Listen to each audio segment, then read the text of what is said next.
Hello everyone, रघुवर GK में आप सभी का स्वागत है। आज हम लोग इन्वायरमेंटल स्टडीज अर्थात पर्यावरण अध्ययन का 5वां पार्ट देखेंगे, जो आपके सीटेट के एग्जाम के दृष्टिकोण से काफ़ी इम्पोर्टेंट है। तो आप वीडियो को अंत तक देखें और वीडियो पसंद आए तो चैनल को सब्सक्राइब जरूर करें, ताकि आगे आने वाले वीडियो का भी नोटिफिकेशन आपको मिलता रहे। तो चलिए आज का क्लास हम स्टार्ट करते हैं।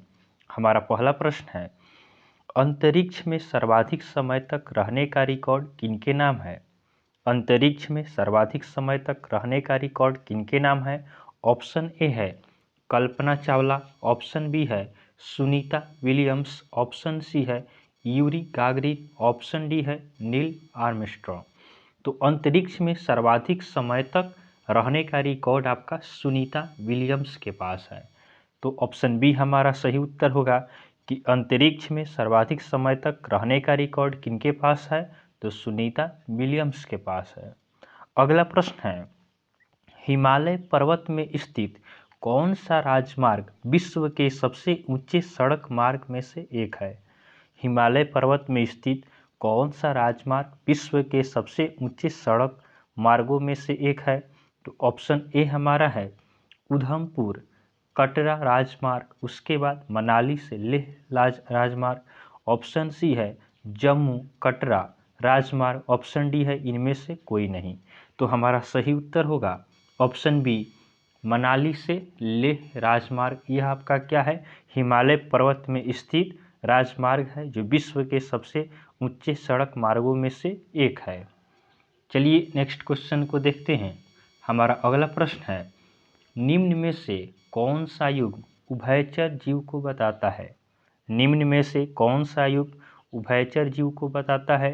तो ऑप्शन ए है सांप एवं बिच्छू, ऑप्शन बी है सांप एवं चींटी, ऑप्शन सी है मेढक एवं मगरमच्छ, ऑप्शन डी है सांप एवं स्लॉथ। तो आपका इसमें हमें उभयचर युग्म को बताना है। तो उभयचर युग्म इसमें से कौन सा हो जाएगा? मेढक एवं मगरमच्छ क्या है? आपका उभयचर युग्म है। तो ऑप्शन सी हमारा सही उत्तर होगा कि निम्न में से कौन सा युग्म उभयचर जीव को बताता है? तो मेढक और मच्छर क्या है? उभयचर युग्म है। अगला प्रश्न है, निम्न में से कौन सा कारक आवास निर्माण को प्रभावित नहीं करता है?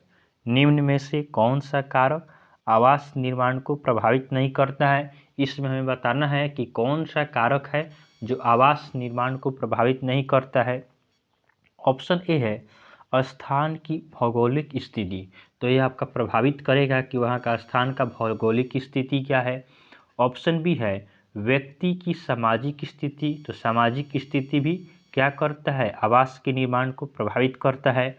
ऑप्शन सी है विशेष स्थान की जलवायु। तो यह भी आपका आवास बनाने में निर्भर करता है कि वहाँ का जलवायु कैसा है, मौसम के हिसाब से घर होता है। उसके बाद ऑप्शन डी है व्यक्तियों का पारिवारिक आकार। तो यह हमारा सही उत्तर हो जाएगा कि आपका आवास निर्माण में यह कोई प्रभावित नहीं करता है कि व्यक्तियों का परिवार कितना बड़ा है या कितना छोटा है। तो ऑप्शन डी हमारा सही उत्तर होगा। चलिए नेक्स्ट क्वेश्चन को देखते हैं। हमारा अगला प्रश्न है, बांस के घर जो असम में बहुतायत से बनाए जाते हैं वो 10 से 15 फीट की ऊंचाई के खंभों पर बनाए जाते हैं, ऐसा क्यों?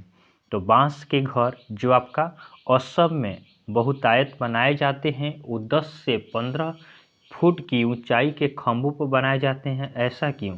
तो ऑप्शन ए है सूखा के कारण, ऑप्शन बी है जानवरों से बचाव के कारण, ऑप्शन सी है तेज बहाव, ऑप्शन डी है बाढ़।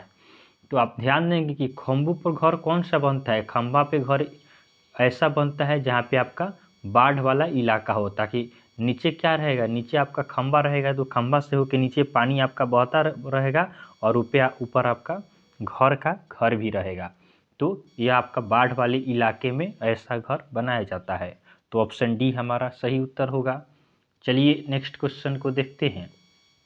हमारा अगला प्रश्न है, ग्रामीण क्षेत्रों में गाय के गोबर से झोंपड़ी की दीवारों और फर्श को लीपा जाता है, उन्हें ग्रामीण क्षेत्रों में गाय के गोबर से झोंपड़ी की दीवारों और फर्श को लीपा जाता है, उन्हें ऑप्शन ए है फर्श को प्राकृतिक रंग देने के लिए। तो यह हमारा सही उत्तर नहीं होगा। ऑप्शन बी है कीड़ों को दूर रखने के लिए। ऑप्शन सी है घर की सुंदरता बढ़ाने के लिए। ऑप्शन डी है खुरदरा बनाकर घर्षण बढ़ाने के लिए। तो ऑप्शन डी भी नहीं होगा। ऑप्शन सी आपका है घर की सुंदरता बढ़ाने के लिए, तो यह भी आपका नहीं होगा। यहाँ पे सटीक उत्तर हमारा ऑप्शन बी होगा कि ग्रामीण क्षेत्रों में गाय के गोबर से झोपड़ी के दीवारों को और फर्श को लिपा जाता है कीड़ों को दूर रखने के लिए। तो ऑप्शन बी हमारा सही उत्तर होगा। चलिए नेक्स्ट क्वेश्चन को देखते हैं। हमारा अगला प्रश्न है, निम्नलिखित में से कौन अन्य से भिन्न है? नदी, पहाड़, झील, तालाब, झरना, इनमें से भिन्न कौन सा है? तो ऑप्शन ए है नदी, ऑप्शन बी है झरना, ऑप्शन सी है पर्वत, ऑप्शन डी है झील। तो बताना है इनमें से भिन्न कौन सा है। तो नदी में आपका पानी होता है, झील में भी, तालाब में भी, झरना में भी, पहाड़ आपका इसमें एक अलग है। तो हमारा सही उत्तर क्या होगा? ऑप्शन सी हमारा सही उत्तर होगा कि पर्वत इन सबों में से भिन्न है। चलिए नेक्स्ट क्वेश्चन की ओर बढ़ते हैं।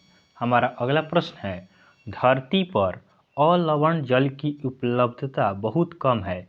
कुछ उपलब्ध अलवण जल की निम्न में से किसमें सर्वाधिक प्रतिशत कुल अलवण जल की मात्रा है? हमें बताना है कि निम्न में से किसमें सर्वाधिक प्रतिशत कुल अलवण जल की मात्रा है। तो ऑप्शन ए है जलप्रपात, ऑप्शन बी है नदियाँ, ऑप्शन सी है हिम नदी, ऑप्शन डी है झरने। तो हमारा सही उत्तर हो जाएगा ऑप्शन बी हिम नदी। तो आपका हिम नदी में सर्वाधिक प्रतिशत कुल अलवण जल की मात्रा है। ऑप्शन सी हमारा सही उत्तर है। चलिए नेक्स्ट क्वेश्चन की ओर चलते हैं। हमारा अगला प्रश्न है, भूमिगत जल के स्तर की क्षीणता का मुख्य कारण क्या है?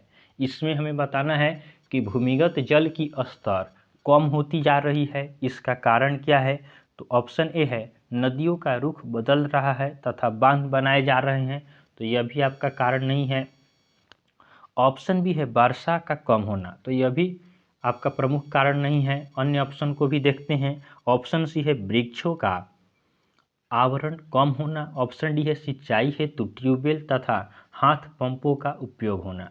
तो ऑप्शन डी हमारा इसमें सटीक उत्तर होगा कि भूमिगत जल का स्तर कम हो रहा है। इसका कारण क्या है? तो इसका आपका सबसे प्रमुख कारण है कि सिंचाई हेतु ट्यूबवेल तथा हाथ पंपों का प्रयोग अधिक होना। चलिए नेक्स्ट क्वेश्चन को देखते हैं। हमारा अगला प्रश्न है, मृत सागर क्या है? हमें बताना है कि मृत सागर क्या है। तो मृत सागर किसे कहते हैं? तो ऐसा सागर जो सभी महासागरों व सागरों से ज़्यादा नमकीन हो, उसे मृत सागर कहा जाता है। तो ऑप्शन बी हमारा सही होगा, मृत सागर। मृत सागर से आप याद रखेंगे कि ऐसा सागर जो सभी महासागरों व सागरों से ज़्यादा नमकीन हो, अर्थात जिस सागर का सबसे ज़्यादा लवणता होगा उसको क्या कहेंगे? मृत सागर कहा जाता है। चलिए नेक्स्ट क्वेश्चन को देखते हैं। हमारा अगला प्रश्न है, निम्न में से रोगों का वह समूह चुनिए जो मच्छरों से फैलता है। इसमें हमें चुनना है कि रोगों का कौन ऐसा समूह है जो मच्छरों से होता है। तो ऑप्शन ए है डेंगू, डेंगू आपका मच्छर से होता है। मलेरिया भी आपका मच्छर से होता है। उसके बाद चिकनगुनिया भी आपका मच्छर से होता है। तो ऑप्शन ए ही हमारा सही उत्तर हो जाएगा कि आपका डेंगू, मलेरिया, चिकनगुनिया ये सभी आपका मच्छरों से फैलता है। तो ऑप्शन ए हमारा सही उत्तर है। चलिए नेक्स्ट क्वेश्चन को देखते हैं। हमारा अगला प्रश्न है, पृथ्वी पर कितना भाग जल है? हमें बताना है कि पृथ्वी पर कितना भाग जल है। तो यह आपका पृथ्वी हो गया। आप जानते हैं कि पृथ्वी पर कितना जल है। पृथ्वी पर आपका 3 हिस्सा में क्या है? जल है। पृथ्वी का ही 4 हिस्सा हो गया, तो इसमें 3 हिस्से में क्या है? पूरा जल है, एक हिस्सा आपका पृथ्वी है। तो आपका यहाँ पे जमीन है। तो पृथ्वी पर कितना भाग जल है? तो ऑप्शन सी हमारा सही उत्तर हो जाएगा 3/4 भाग। पृथ्वी पर आपका 3 भाग क्या है?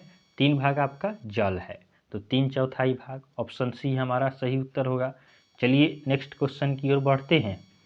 हमारा अगला प्रश्न है, डैश के लिए मछली घर अर्थात एक्वेरियम में हवा वाला पंप रखा जाता है। हमें बताना है कि किस कारण से एक्वेरियम में हवा वाला पंप रखा जाता है। तो ऑप्शन ए है पानी को साफ करने के लिए, ऑप्शन बी है जलीय पौधों को अधिक कार्बन डाइऑक्साइड उपलब्ध कराने के लिए। ऑप्शन सी है अधिक ऑक्सीजन को पानी में घुलने देने के लिए। ऑप्शन डी है मछली घर की शोभा बढ़ाने के लिए। तो इसमें हमारा सही उत्तर होगा कि अधिक ऑक्सीजन को पानी में घुलने के लिए हम क्या करते हैं, एक्वेरियम में हवा वाला पंप रखा जाता है। चलिए नेक्स्ट क्वेश्चन को देखते हैं। हमारा अगला प्रश्न है, सरकारी विद्यालयों में मिड डे मील योजना की शुरुआत किस वर्ष की गई थी। हमें बताना है कि सरकारी विद्यालयों में मिड डे मील की योजना की शुरुआत कब की गई थी। तो ऑप्शन ए है 1999, ऑप्शन बी है 2002, ऑप्शन सी है 2004, ऑप्शन डी है 2008। तो आपका सरकारी विद्यालय में मिड डे मील योजना की शुरुआत आपका 2004 में किया गया। तो ऑप्शन सी हमारा सही उत्तर है। अगला प्रश्न है, निम्न में से किन पौधों के बीज पशुओं द्वारा विस्थापित होते हैं। हमें बताना है कि इनमें से किन पौधों के बीज पशुओं द्वारा आपका विस्थापित होते हैं। ऑप्शन ए है मैपल, ऑप्शन बी है आम, ऑप्शन सी है सहजन, ऑप्शन डी है आक। तो आपका ऑप्शन डी सही उत्तर होगा कि आपका आक के बीज क्या होते हैं, पशुओं द्वारा विस्थापित किए जाते हैं। चलिए नेक्स्ट क्वेश्चन को देखते हैं। हमारा अगला प्रश्न है, निम्न में से किन पौधों की जड़ों में नाइट्रोजन जोड़ने वाले बैक्टीरिया की ग्रंथियां नहीं होती है। इसमें हमें बताना है कि निम्न में से किन पौधों में जड़ों में नाइट्रोजन जोड़ने वाले बैक्टीरिया की ग्रंथियां नहीं होती है। ऑप्शन ए है तुलसी, ऑप्शन बी है मूंगफली, ऑप्शन सी है मीठी मटर, ऑप्शन डी है इनमें से कोई नहीं। तो हमारा सही उत्तर हो जाएगा ऑप्शन ए तुलसी। तो आपका तुलसी की जड़ों में नाइट्रोजन जोड़ने वाले बैक्टीरिया की ग्रंथि नहीं पाई जाती है। आप इसे ध्यान रखेंगे, आपके एग्जाम में पूछा हुआ प्रश्न है। चलिए नेक्स्ट क्वेश्चन को देखते हैं। हमारा अगला प्रश्न है, निम्न में से भारत में मिलने वाला कौन सा सांप जहरीला नहीं है। हमें बताना है कि दिए गए ऑप्शंस में से कौन सा सांप भारत में मिलता है जो जहरीला नहीं है। ऑप्शन ए है दुबोइया, ऑप्शन बी है अफाई, ऑप्शन सी है करैत, ऑप्शन डी है भारतीय शैल अजगर। तो इसका सही उत्तर हो जाएगा ऑप्शन डी भारतीय शैल अजगर आपका भारत में मिलने वाला सांप है जो जहरीला नहीं होता है। अगला प्रश्न है, पौधे का वह भाग जो दांत दर्द के उपचार के लिए प्रयोग किया जाता है कौन सा है। पौधे का कौन सा भाग है जिसका उपयोग दांत दर्द के उपचार के लिए किया जाता है। ऑप्शन ए है सौंफ, ऑप्शन बी है लौंग, ऑप्शन सी है मेथी, ऑप्शन डी है अफीम के बीज। तो आपका दांत के दर्द में लौंग का यूज किया जाता है। तो ऑप्शन बी हमारा सही उत्तर होगा कि दांत दर्द में लौंग का यूज किया जाता है। चलिए नेक्स्ट क्वेश्चन को देखते हैं। हमारा अगला प्रश्न है, मगरमच्छ मुख्य रूप से शिकारियों द्वारा मारे जाते हैं। मगरमच्छ मुख्य रूप से शिकारियों द्वारा मारे जाते हैं। ऑप्शन ए सींगों के लिए, ऑप्शन बी खुशबू के लिए, ऑप्शन सी त्वचा के लिए, ऑप्शन डी दांतों के लिए। तो इस प्रश्न का सही उत्तर होगा ऑप्शन सी त्वचा के लिए। तो मगरमच्छ मुख्य रूप से शिकारियों द्वारा मारे जाते हैं किसके लिए, तो त्वचा के लिए। आज का हमारा लास्ट क्वेश्चन है, जो पौधे खारे जल वाले क्षेत्रों में उगते हैं उन्हें कहा जाता है। जो पौधे खारे जल वाले क्षेत्रों में उगते हैं उन्हें क्या कहा जाता है। तो ऑप्शन ए है मीजोफाइट, ऑप्शन बी है हिलियोफाइट, ऑप्शन सी है जेरोफाइट, ऑप्शन डी है हैलोफाइट। तो आपका जो पौधे खारे जल वाले क्षेत्र में उगते हैं उन्हें हैलोफाइट कहा जाता है। तो ऑप्शन डी हमारा सही उत्तर होगा कि जो पौधे खारे जल वाले क्षेत्र में उगते हैं उन्हें हैलोफाइट कहते हैं। तो इस तरह हमने पर्यावरण अध्ययन के 20 इंपॉर्टेंट क्वेश्चंस को देखा है। यह हमारा 5वां पार्ट था। इस तरह करके हम हर टॉपिक को आपका कंप्लीट करेंगे। तो आपको वीडियो पसंद आया हो तो आप वीडियो को लाइक करें, चैनल को सब्सक्राइब करें तथा अपने फ्रेंड के साथ इसे ज़रूर शेयर करें। तो चलिए आज के लिए हम इतना ही रखते हैं, फिर आपसे नेक्स्ट वीडियो में मिलेंगे। तब तक के लिए धन्यवाद।